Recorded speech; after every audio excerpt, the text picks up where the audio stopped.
Agora no estúdio, ao vivo, uma conversa esclarecedora com o nosso convidado. Pois é, a gente está recebendo aqui o nosso querido Joselito Abrantes. Ele é professor universitário, economista, mestre em desenvolvimento regional também? Doutor. Não, desenvolvimento sustentável, né? Doutor. É doutor. Tirei aqui mais um curso do homem aqui.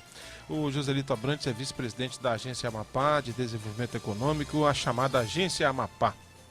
E fazia tempo que ele não vinha aqui com a gente tomar esse café. E eu vim insistindo, já tinha algumas semanas já que eu estou tentando conciliar com a agenda dele, porque ele também é professor lá do nosso CEAP, né? Centro de Ensino Superior do Amapá. E hoje deu certo, está aqui com a gente ao vivo e a cores. Joselito Abrantes, bom dia. Bom dia, Kleber. É uma honra estar aqui mais uma vez no seu programa para fazer um debate e contribuir aí com informações, né, somente sobre a economia do estado do Amapá. Bacana, olha, a gente recebeu, e sempre que a gente tenta, né, dentro do possível, divulgar com antecedência os nossos convidados e a gente fez isso na sexta-feira e a gente recebeu muita interação, muito feedback aí de muitas pessoas que queriam muito, afinal de contas, a agência Amapá é protagonista ali, ela tem esse papel de dialogar com o mercado, de atrair investidores para vir para o estado, né, Joselito? Exatamente, né? A agência foi criada aí recentemente, cerca de 2 anos, vamos fazer eu acho que 3 anos agora, em junho. 3, 4 anos mais ou menos, e com esse papel, né, jovem ainda, mas com muito esforço, né, a gente sabe da dificuldade que o país vinha passando e o próprio estado do Amapá, tentando cumprir o seu papel aí nessas discussões que é fomentar a economia do Amapá, de dar uma celeridade, dar uma dinâmica para a economia amapaense. Só para a gente rapidamente... as pessoas que podem não ter ou na memória ou não ter o conhecimento de como chegou a esse desenho, esse formato da agência Amapá. Antes teve a SEICOM, né, que era a Secretaria da Indústria, Comércio e Mineração. A própria ADAP, né, foi a partir dessa fusão que surge esse novo desenho da agência. Exatamente, no terceiro, vamos dizer assim, gestão, né, do governador Valdez Góes, e ainda durante a campanha, numa discussão de campanha com o empresariado, foi proposto então pelo empresariado que a possibilidade da criação de uma agência de desenvolvimento econômico, e o governador, quando ganhou a eleição e depois, em discussão com a equipe, traçou então, né, essa proposta, e aí como nasceu da extinção da SEICOM e da ADAP e a criação da Agência de Desenvolvimento Econômico do Amapá. Muito bem, e eu acho que coincidiu também quando vem esse novo desenho, esse novo formato, dialogar com o setor econômico de modo geral, e aí a gente tem também o advento da Zona Franca Verde, né? Eu lembro de a gente ter procurado o senhor lá na agência, a ideia era, né, regulamentar, já foi feita a regulamentação, o Distrito Industrial foi preparado para receber, e há quantas anda aí? Conseguimos atrair empresas para o nosso Distrito Industrial? Kleber, ainda em função de tudo que eu comentei anteriormente, da própria crise econômica que o Brasil, muito mais intensa nos anos anteriores, agora começando a dar sinais, né, de recuperação, hoje nós temos ainda 2 empresas que estão já certificadas pela Zona Franca Verde, apenas 2, e estamos aí em discussão, em elaboração de projetos para serem aprovados, que esse projeto tem que ser aprovado no Conselho Superior da SUFRAMA, nas reuniões que eles fazem trimestralmente, no seu calendário na região amazônica. E estamos aí preparando, aí, tendo em vista mais 2 a 3 empresas também para serem certificadas. Inclusive uma fábrica de ração que deve estar se inaugurando dentro dos próximos 90 a 120 dias aí no Distrito Industrial. Uhum. Bom, a gente também a agência teve um papel importante nessa mobilização para tentar destravar a mineração do estado. Aí o projeto chamado Sistema Amapá, que foi herdado aí das sucessoras da Anglo América, Zamin, agora, pelo que a gente acompanhou, houve um acordo lá na vara de recuperação judicial de São Paulo. E como está esse processo agora, vice-presidente? Ainda no final do ano, ainda no mês de dezembro, logo no início de dezembro, ocorreu, de fato, porque a Zamin entrou em processo de recuperação judicial. Inicialmente ela teve um primeiro projeto aprovado, mas não cumpriu nenhuma etapa e esse processo foi extinto. E recentemente um novo grupo, que inclusive eram credores da Zamin, apresentaram uma nova proposta e a Justiça em São Paulo deu ganho para esse grupo. E esse grupo precisava então do destravamento da questão da ferrovia, da estrada de ferro, que ela estava em umas questões judiciais, mas estava em poder do Estado do Amapá. E para que ela pudesse, de fato, consolidar o processo de recuperação, precisava que o Estado voltasse a fazer a concessão da estrada de ferro, que é fundamental para o processo de escoamento do minério. Uhum. O governo travou uma discussão, porque também o governo entende, hoje, já uma discussão, isso está consolidado, inclusive pelo governador, que não é mais interesse do governo apenas que a estrada de ferro seja para escoamento de manganês. Como você tem visto aí, nós temos várias produções que estão se avolumando, que estão crescendo no estado, grãos, a própria madeira, começar com essa questão da floresta de produção e outros produtos que também vão precisar da estrada de ferro para escoamento de produção. Então, numa negociação com a empresa, foi feita essa proposta, que a estrada não seria exclusivamente para minério, teria que se trabalhar esse outro tipo de produção. A empresa concordou, foi feito um acordo, assinado um acordo e feito uma nova concessão, e a empresa deve estar iniciando esse processo de recuperação. Ficou inicialmente fazer os pagamentos de dívidas trabalhistas, mas eu creio que isso ainda não ocorreu, porque se tivesse ocorrido nós tínhamos tomado conhecimento. É um volume bastante expressivo, são mais ou menos quase 10 a 12 milhões de reais que eles devem pagar inicialmente só de dívidas trabalhistas, e iniciar esse processo de retomada da produção e exportação de minério. Qual é o nome da empresa? Salvo o melhor juízo, se não me engano, a Indústria Sino, é um grupo aí inglês, associado com outros grupos, indiano também, né? Sino.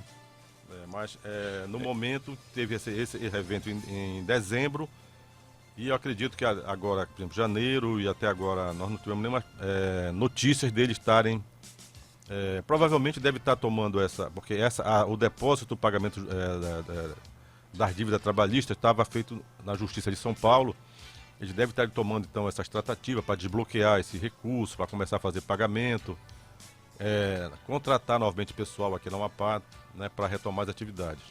Mas o Estado está, através da Procuradoria do Estado, CEPLAN, a própria agência, CETRAP, tem um grupo de trabalho que está, de fato, acompanhando bem de perto esse processo de recuperação judicial. Uhum. Tem interação, Lília? Pergunta, fica à vontade aí. Kleber aqui na nossa live hoje está movimentada. Temos a participação. O Sávio Borralho mandou uma mensagem agora, né? Mandou a foto, inclusive, como é que chama? Mostrou até a prova, né, Sávio? Ele tirou a foto do painel do carro dele, do som do carro, sintonizado na 90.9. Obrigado, Sávio. Você tá devendo a vinda da tua filha aqui, rapaz. Ela é uma garotinha de 12 anos, né, Sávio? Que gosta demais desses assuntos aqui, dos debates. A menina interage bastante. Bem legal. Fica o convite mais uma vez. O Celso Carlos está participando com a gente, está mandando bom dia, Kleber. O Toninho Rocha está assistindo o programa, tá aqui. O Daniel Sebem está mandando parabéns pela entrevista entre o Celso e o Kleber e mandando um abraço.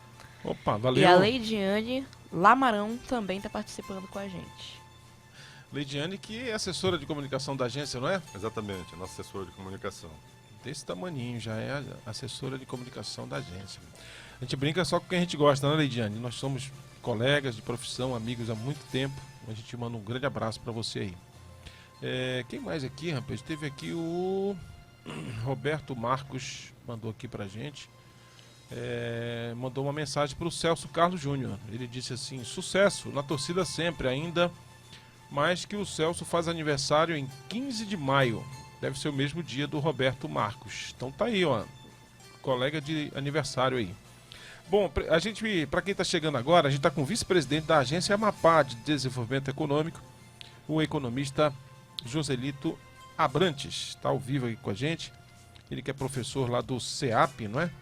Você pode também mandar um alô para os seus alunos lá. Estão de férias agora ou já voltou lá? Não, já retomamos aí. A segunda-feira agora já retomamos as atividades em sala de aula já. Bacana. O CEAP sempre é a faculdade que inicia, né, as atividades logo ainda no mês de janeiro aí. Compensação, libera mais cedo também. Exatamente. Olha só, essa questão da ferrovia, né? Alguém me disse outro dia que fazia a comparação sobre aquela discussão infindável de quem nasceu primeiro, se o ovo ou a galinha, porque lá atrás o Estado já tentou fazer um certame licitatório para arrendar a ferrovia. Pelo que a gente tinha informação na época, ela deu deserta. É porque se não destravar a mineração, não dá para operacionalizar os trens, né? O custo operacional é muito alto, tem que ter transporte de carga para subsidiar o transporte de passageiro, por aí. Exatamente, Cláudio. E na realidade a estrada de ferro ela só se viabiliza hoje, com certeza, com a produção de minério, né? Uhum. E a gente sabe que desde que teve aquele acidente lá com o porto da Zamin, aquilo ali também coincidiu com a queda brusca, né, do preço do minério no mercado internacional. Caiu de $130 a tonelada, caiu à época para $40 a tonelada. Uhum. Hoje vem se ensaiando aí uma recuperação no preço do minério, né? Aí, em determinados momentos, chega na casa de $90, $80 a tonelada, que começa a dar sinais de viabilidade, né? Mas isso precisa se manter de uma certa constância, né? E tem essa oscilação, principalmente em função dessa guerra comercial dos Estados Unidos com a China. Isso tudo tem esse impacto aí nesse mercado. Uhum. Mas a grande questão vamos dizer assim, dessa inércia com a estrada de ferro, de ter ficado todo esse tempo, é em função dessa queda do preço de minério, não ser atrativo, as indústrias não têm como produzir, porque nós temos um custo de produção interno de minério muito alto, uhum, que gira aí na casa dos $70 por tonelada. Então, se o preço está abaixo do custo de produção, não tem como nós atrairmos indústria para explorar e produzir o minério. Nós temos que esperar esse preço melhorar e ter uma tendência realmente mês a mês de crescimento para que essas empresas comecem a fazer os investimentos e com certeza com a valorização do preço do minério as indústrias vão chegar e vão recuperar a estrada e restabelecer a mineração no Amapá, que, como você falou desde o início, a mineração sempre foi o carro-chefe da nossa economia, né, do Estado. Os maiores níveis de crescimento da nossa economia sempre estiveram vinculados, associados com a mineração. Uhum. Né? Obviamente que hoje estão surgindo novas matrizes, né, de produção, mas que ainda, vamos dizer assim, estão ainda incipientes, como eu vim acompanhando ainda agora, a tua entrevista com o Celso, a questão dos grãos, de soja e o milho, que eu, como economista, acredito que realmente tem tudo para vir a ser o grande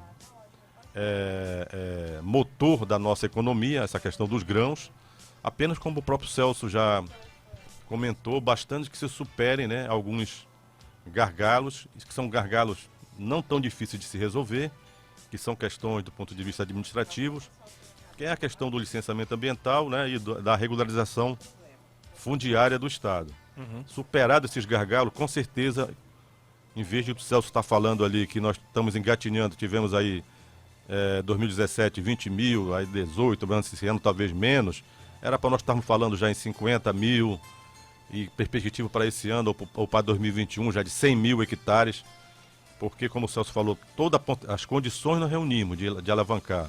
Nós temos aí já para o estudo do IEPA, da Embrapa, potencial aí no próprio Cerrado, já todo desmatado, de atingir aí algo em torno de 300 a 400 mil hectares de produção de grãos. E o senhor falou no começo da entrevista que a ideia do Estado hoje é que a ferrovia não sirva apenas a mineração. O mercado de grãos é uma possibilidade. E qual seria a ideia? Fazer um prolongamento da linha, tentar fazer ali um desvio a partir de Porto Grande, subir ali para... Tem região produtora em Tartarugalzinho, né? Mas aqui é mais para a região leste do estado, né? Exatamente. Tem toda essa discussão, né? De prolongamento, obviamente que isso vai passar por esse processo de concessão, né? Com essas indústrias e obviamente que a partir também do momento que elas vislumbrarem toda essa dinâmica, né, da nossa economia. Mas o Estado resolveu já, de certa forma, antecipar essa discussão, né, a partir da concessão, para ela não ser exclusivamente para escoamento de minério. Já deixar o alerta, a estrada deve servir a todos os produtos que a Amapá tem potencial de produzir e explorar. Agora o senhor falou desse cenário, o próprio mercado que estava ruim. O tempo é implacável, né? O tempo não tem como retroceder. E a ferrovia, a cada dia, ela vai depreciando, né? Vai depreciando, tem ação de vândalos, para dizer o mínimo, né? Porque a gente aqui no Sistema Diário já registrou flagrantes aí das pessoas que já viram conjunto de rodas, já viram dormentes, já viram trilhos sendo dilapidados. E fica até difícil para o Estado, na hora de fazer um certame licitatório, como é que chama? Fazer o termo de referência, né? Quantificar quanto vai ser preciso investir para recuperar essa ferrovia. Até mesmo as habitações, que tem muitas pessoas que já fizeram habitações próximos dessa linha do trem, e que até mesmo em cima, em alguns locais, na verdade. Exatamente. Não, esse estudo, Kleber, o CETRAP, que é responsável pela ferrovia, desculpa, é o CETRAP, foi feito. Deve ter um ano, provavelmente é só questão de atualizações. Mas esses estudos do estado da rodovia, do diagnóstico que precisa ser feito, do montante de recursos que precisa ser empregado, o Estado tem, né? E pode apontar isso para as empresas que tiverem o interesse. Então, é um aporte significativo. Não tem nenhuma dúvida que os volumes de recursos que é preciso para recuperar de fato a ferrovia é muito grande. Eu diria assim, para retomar, para ela começar a operar numa escala não muito elevada, assim, você talvez não precise de um volume muito alto, mas depois você pode ir recuperando gradativamente ela no todo. Né? Mas para a retomada de operação, os volumes não estão assim tão significativos. Você falou também da questão da cotação, né? Como chama? Cotação, né, que chama do preço, minério? O preço do minério. O Glauco, inclusive convidamos o Glauco para estar com a gente hoje ainda, ele ainda vai chegar com a gente aqui. Ele me mostrou essa semana no site da Vale, né? Mas a Vale controla essas coisas de mineração no país, mas ele falou da evolução do preço do minério, né? E essa curva descendente, ela se dava já antes do acidente, do desabamento do Porto da Anglo, né? Exatamente. Quer dizer, o cenário já era ruim. Quando o Ike Batista passou por aqui com a MMX, ele surfou na crista dessa onda. Exatamente. Né? Tá muito. Mas, curiosamente, com a questão do acidente, logo depois, o minério começou a ter um crescimento, justamente porque começou com o acidente, né? Você perdeu um pouco dessa oferta de lá do Brumadinho e outras regiões, e também a China começou também a ter uma retomada lá na produção, e isso começou a melhorar o preço depois do acidente, né? Coincidentemente, logo após iniciou-se esse processo de recuperação do preço do minério. Falando nisso, os chineses já tiveram aqui algumas delegações de investidores, possíveis investidores chineses aqui no Amapá, e como é que o Estado também está vendo isso?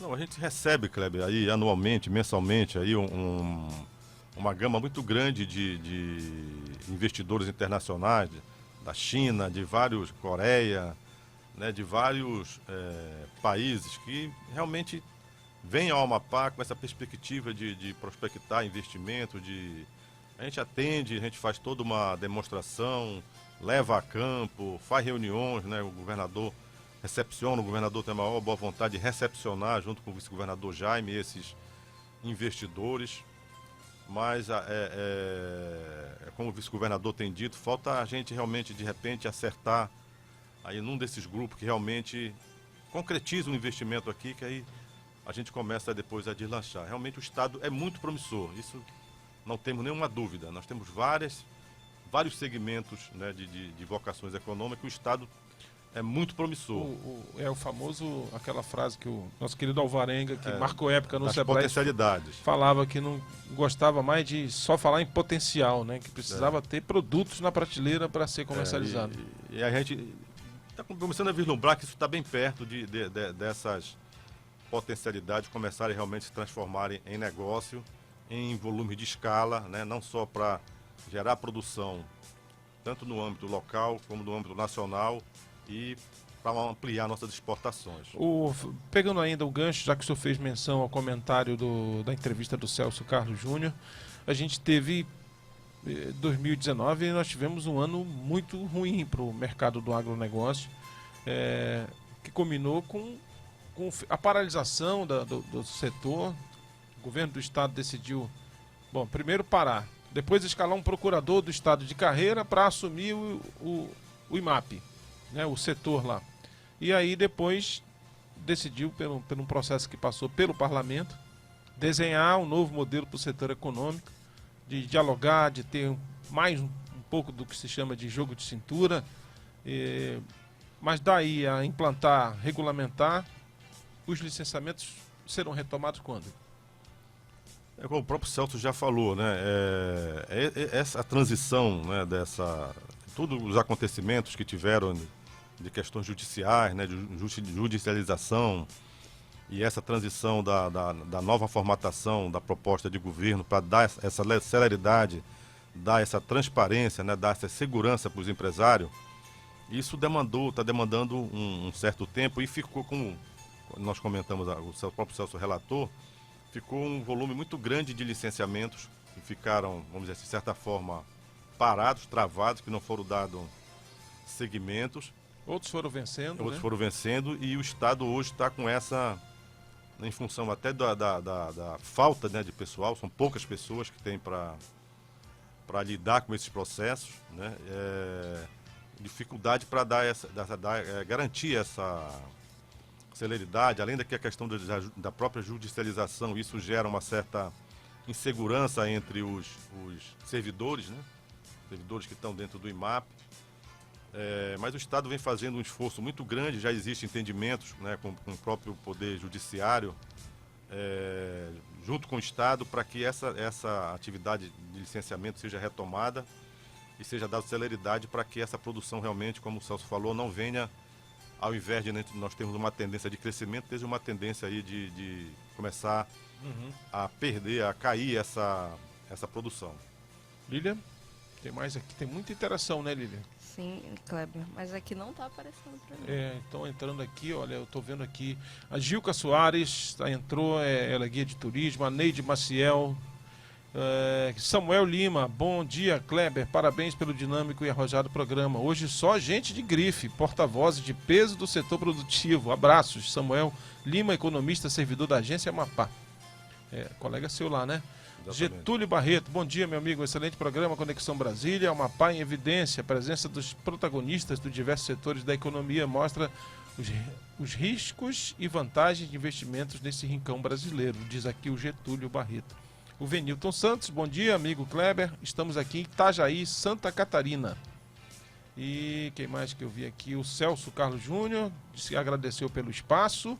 O Daniel Sebem, que você perguntou pelo Daniel, está aqui o Daniel dizendo parabéns pela entrevista com o Celso.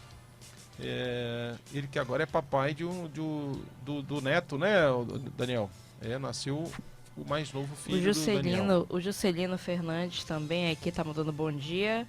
E Kleber, eu tenho aqui que passar um recadinho. Pois que ainda não. agora ligaram pra gente. O Bolerinho ligou pra gente e ele encontrou um passe escolar, Ah, tá. tá? Aí ele quer repassar aqui o nome e deixar o telefone de contato dele. Por Caso favor. a pessoa perceba que perdeu logo, entrar em contato com ele que ele vai devolver. É a Vitória Aloise Alfaia Santana, certo? E o telefone dele para entrar em contato é o 992040299. Vitória Aloise Alfaia Santana. Se você perdeu um passe escolar, entre em contato com o Bolerinho pelo 991040299 que ele irá lhe devolver. Tá bom, bacana, utilidade pública. Obrigado, Bolerinho, obrigado pela audiência. Rudá Nunes, né? Rudá Nunes, que fazia tempo que eu não via, tá aqui na live, entrou com a gente aqui, é filho do ex-governador Janari Gentil Nunes, o cara que criou o Mercado Central. Obrigado. Bom, tem outras mensagens, a gente vai tentar responder ao longo aqui da nossa transmissão, mas eu queria agradecer imensamente Joselito, vice-presidente da Agência Amapá de Desenvolvimento. Presidente Tânia, tá tudo bem lá, né? Tá tudo tranquilo, a presidente Tânia está tirando um período de férias, né? Aham. Retomando aí, recarregando as As baterias, baterias aí. né, para esse próximo ano. A gente tem uma expectativa muito boa, né, para esse ano na economia do Amapá. Você tem visto aí nos últimos dias, né, nas últimas semanas aí, anúncio, né, de vários investimentos no estado todo, e vultosos, né, investimentos, não são investimentos assim pequenos, são investimentos significativos. Por exemplo, essa perspectiva, né, nós temos o senador Davi como presidente do Senado, né, e nesse momento que o Amapá passa dessa grande união, né, política que tem entre o Estado, a Prefeitura, né, uma união de todos, o Congresso, né, os nossos deputados e senadores, isso está garantindo grandes frutos, né, para o Amapá. E nós temos aí nos últimos investimentos, aí, se a gente for somar montante aí de quase 400 a 500 milhões de recursos só em aporte, né, em obras de construção civil. E a gente sabe, né, isso do ponto de vista econômico, pela economia já é reconhecido, que o setor de construção civil é o setor que gera o maior dinamismo, né, do ponto de vista econômico para o próprio desenvolvimento da economia. Então a gente vislumbra aí para, com certeza, 2020, uma dinâmica muito grande da nossa economia. Desde meados de 2018 para cá, mês a mês, os nossos indicadores de empregos são positivos, né? O Amapá começou a recuperar o seu crescimento na área de emprego, na geração de emprego. A taxa de pessoas empregadas estão sendo sempre superiores à taxa de pessoas desempregadas. Os indicadores de comércio também, Kleber, muitos positivos. O Amapá tem, mês a mês, quase repetido, apresentado a maior taxa de crescimento do comércio no consumo, né, das famílias. Isso também é muito positivo, porque sinaliza e aponta que o Amapá vem recuperando uma velocidade talvez até maior que a do próprio país, a sua economia. Haja visto que o último PIB oficial que foi divulgado pelo IBGE, que o PIB oficialmente é divulgado com uma defasagem de 2 anos. Então agora, no final de 2019, foi divulgado o PIB de 2017. E nós tivemos um PIB de 15,48 bilhões. E que foi superior, Kleber, a quase 7% ao PIB de 2016 no Amapá. Foi um crescimento do Amapá superior à taxa de crescimento do próprio país. E a maior taxa de crescimento residiu justamente no setor primário, né? E também com a produção, aí, como o Celso vinha falando, na produção de grãos, né, da soja e do milho, né? Então, todos esses indicadores que a gente faz essa leitura do ponto de vista macroeconômico, aponta que o Amapá realmente está passando por um processo de recuperação econômica, já de uma certa forma, dando já um pouquinho mais de dinamismo, né, mesmo em relação ao país. E a gente, com certeza, 2020 será muito melhor aqui para os amapaenses, em função de todo esse cenário econômico que se vislumbra aí É isso aí. na construção civil e entre outros segmentos.